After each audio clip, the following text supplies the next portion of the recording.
కళ్యాణి, భీమా, స్వర్ణముఖి ఉపనదుల కలయిక కారణంగా త్రివేణి సంగమంగా పిలువబడుతూ ఆ నదిలో ప్రవహించే నీరు బంగారు వర్ణంతో ఉండటంతో స్వర్ణముఖి నామకరణంతో సుప్రసిద్ధమైంది. గతంలో ప్రస్తుతం స్వర్ణముఖిలో కలుషితమైన నీరు, వ్యర్థ పదార్థాలను కలపడం అత్యంత ప్రమాదకరంగా మారిందని ఆవేదన వ్యక్తం చేశారు.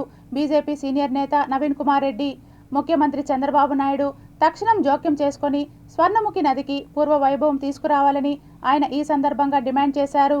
దయచేసి మీరు స్వర్ణముఖిని ఒక్కసారి పరిశీలించండి.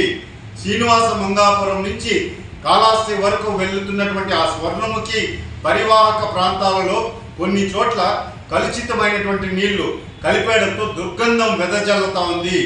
విషజ్వరాలు, అంటువ్యాధులు వచ్చే ప్రమాదం ఉంది.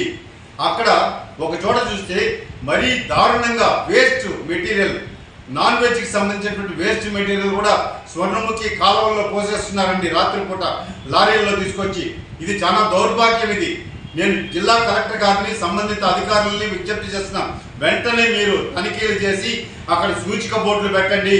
వ్యర్థ పదార్థాలు వేయకూడదని, అదేవిధంగా కలుషితమైనటువంటి నీళ్లు ఎక్కడ కలుస్తున్నాయో దాన్ని పూర్తిగా కట్ చేయండి. లేదంటే ఆ స్వర్ణముఖిలో ఈ కలుషితమైనటువంటి నీళ్లు చేరడంతో ఆ పరివాహక ప్రాంతాలన్నీ కొన్ని వందలాది గ్రామాలు ఉన్నాయి.